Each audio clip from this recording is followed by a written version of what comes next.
చిలకలూరిపేట నియోజకవర్గ మాజీ ఎమ్మెల్యే విడదల రజని అరెస్ట్ అవ్వడానికి రంగం సిద్ధమైంది. అయితే ఈరోజు ప్రెస్ మీట్ పెట్టింది విడదల రజనీ గారు. దాంట్లో ఏడుస్తూ కొన్ని మాటలు మాట్లాడారు. స్వయంగా మీరేమనండి. కూడా ఈ విషయాన్ని చెప్పే పరిస్థితి నాకు రాకూడదనే నా మనసులో ఎప్పుడు అనుకుంటూ ఉండేదాన్ని. అలాగేనండి. కానీ ఈ రోజున నేను ఏ తప్పు చేయకపోయినా ఈ రోజున నన్ను బాధ పెట్టి నా కళ్ళల్లో ఏదో కన్నీళ్లు చూద్దామని నన్ను ఇబ్బంది పెట్టి హింసిద్దామని చెప్పి ఈ రోజున వరుస పెట్టి నన్ను టార్గెట్ చేస్తూ నన్ను ఇబ్బంది పెడుతున్నప్పుడు చెప్పక తప్పట్లేదు. కాబట్టి ఈ రోజు నేను చెప్తా ఉన్నా, ఆ రోజున మేము ఒకే పార్టీలో ఉన్నాము. వైఎస్ఆర్ కాంగ్రెస్ పార్టీ ఇంటిగ్రిటీ కోసం నేను ఆ రోజు నోరు విప్పలేదు. ఈ రోజున కూడా నేను చెప్పాలనుకోలేదు. పరిస్థితులు ఏర్పడ్డాయి కాబట్టి నేను చెప్తా ఉన్నాను. ఒకసారి ఆలోచన చేయండి. ఒకే పార్టీకి సంబంధించినటువంటి ఎంపీ అక్కడ ఉన్నటువంటి ఒక బీసీ మహిళ ఒక ఎమ్మెల్యే మీద కాల్ డేటా తీస్తారండి. కాల్ డేటా ఒక ఎజెండా పెట్టుకున్నారు, ఒక మోడస్ ఆపరెండా రన్ చేస్తున్నారు. దాంట్లో భాగంగానే ఒక బిజినెస్ మ్యాన్ ఒక వ్యక్తి వెళ్ళి ఇక్కడ ఒక డైరెక్టర్ ఉన్నాడు. ఆ డైరెక్టర్ ఎవరో కాదు, నరసరావుపేట ఎంపీ శ్రీ లావు శ్రీకృష్ణదేవరాయ గారు. Is the director. ఓకే. ఈ డైరెక్టర్ దగ్గరికి ఈ బిజినెస్ మ్యాన్ వెళ్తాడు. ఈ బిజినెస్ మ్యాన్ ఫ్రెండ్ అంటారు, ఈ బిజినెస్ మ్యాన్ బంధువు అంట. అదే పార్టీకి సంబంధించి అదే వాళ్ళ వర్గానికి సంబంధించినటువంటి వ్యక్తి ఈ బిజినెస్ మ్యాన్. ఈ బిజినెస్ మ్యాన్ వెళ్ళి అతనికి ఏవో బిల్లులు కావాలి, అతనికి ఉన్నటువంటి పెనాల్టీస్ వేవ్ ఆఫ్ చేయాలి, అతను యథేచ్ఛగా వ్యాపారం చేసుకోవడానికి అతని సపోర్ట్ కావాలని అతన్ని అడిగితే అతడు ఇతనికి డైరెక్టర్ గారు అన్నాను కదా ఏం చెప్తున్నావు బాబు.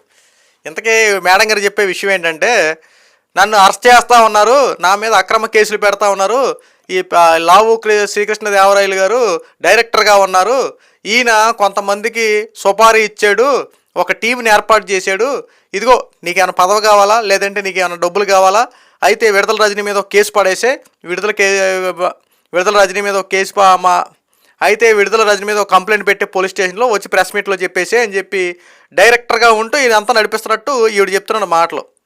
ఇది ఈవిడ చెప్పడానికి సాగు తీసుకుంటా అంటా ఇంటా ఒట్టా అని చెప్పి మాట్లాడుతున్నటువంటి రజనీ గారి మాటలు.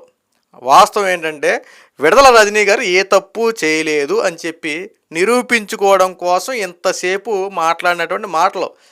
విడదల రజనీ గారిని ఒక్కసారి మనం మాట్లాడుకుంటే గతంలో 3-4 వీడియోలు కూడా చేసాం వాడి మీద మనం. విడదల రజనీ గారు స్టోన్ క్రష్ని బెదిరించి 2 కోట్ల రూపాయలు లంచం తీసుకున్నారు అనే పక్కా ఆరోపణలు ఉన్నాయి. ఆల్రెడీ అక్కడ విజిలెన్స్ టీం కూడా ఎంక్వైరీ చేసింది, ఆధారాలను సేకరించింది.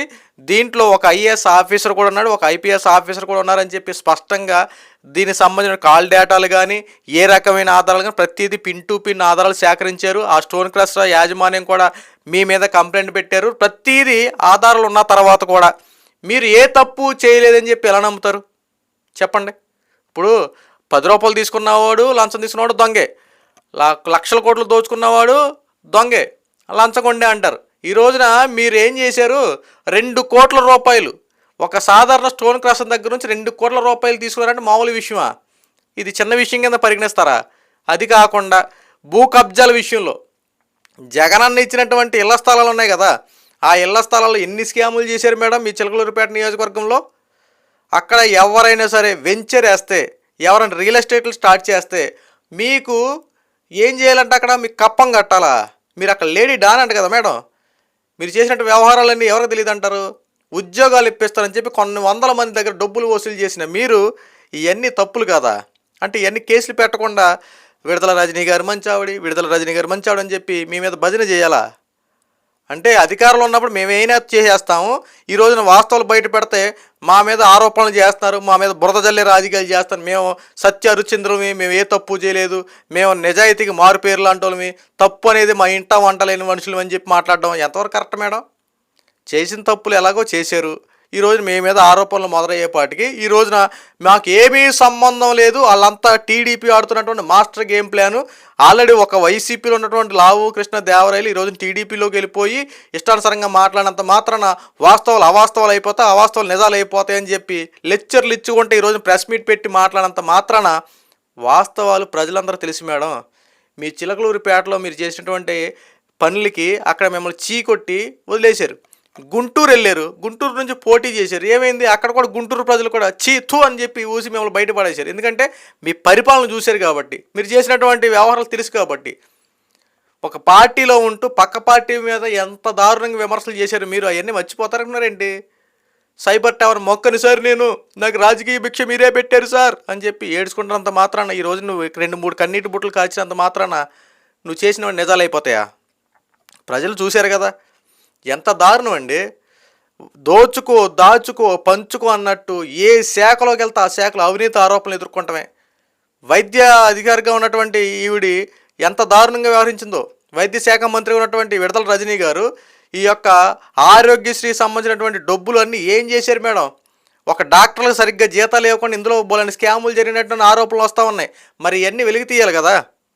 ఇది ఒక్కటే కాదు కదా, మీ నియోజకవర్గ పరిధిలో జరిగినటువంటి స్కాముల కన్నా మీరు ఒక హెల్త్ మినిస్టర్గా ఉంటూ ఆ హెల్త్ మినిస్టర్గా ఉన్నటువంటి మీరు ఎన్ని స్కాములకి దారి తీశారు, మరి అవన్నీ బయటకు తీస్తారు కదా. ఒక్కటొక్కటగా బయటికి తీస్తారు. తీగలాగితే డొంక కదిలినద్దు అంటారు చూసారా, చేసిన ప్రతి తప్పుని బయటకు తీస్తారు. ఈ రోజున చట్టం అందరికీ సమానమే, చట్టం ఎవరికి చుట్టం కాదు.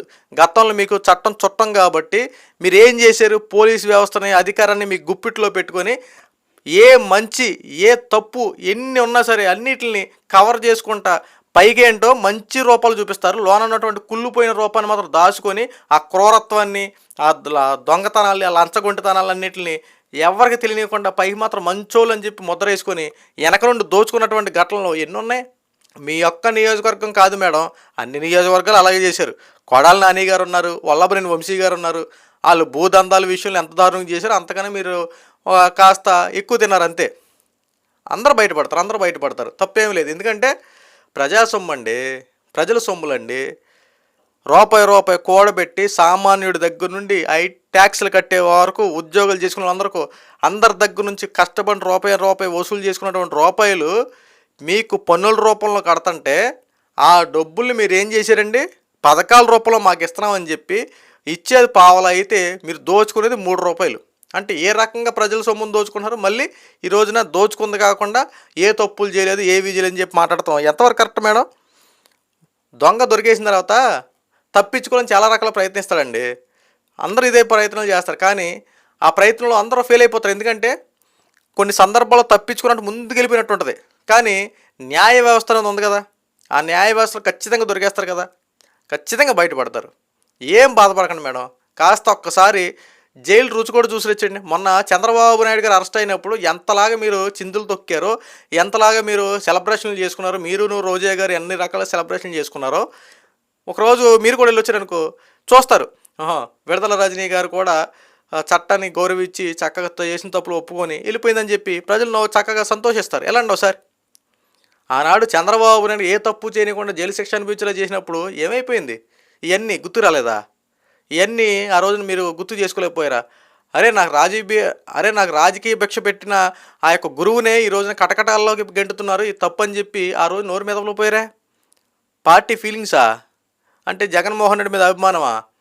వైఎస్ఆర్సీపీ పార్టీ అంటే ప్రాణమా? అంటే మీకు నచ్చిన కోణంలో మీకు అన్నీ రైటే, ఈ రోజున మీ మీద తప్పులు ఆరోపణలు వస్తే అది తప్పు. ఎందుకు మేడం? రండి, జరగనివన్నీ జరుగుతాయి, ఖచ్చితంగా శిక్ష అనుభవించండి, అప్పుడు తెలిసి వస్తుంది. దోచుకున్న రూపాయి అంతా కక్కితే అప్పుడు విషయాలు బయటకు వస్తాయి, అప్పుడు నిజాయితీ అనే రూపంతో బయటకు వస్తారు, అప్పుడు తప్పు చేయకుండా యథార్థంగా ఉంటారు, అప్పుడు మళ్ళీ ఒక్కసారి మిమ్మల్ని ఎన్నుకుంటారు లేదా ప్రజలు, అప్పుడు చూద్దాం.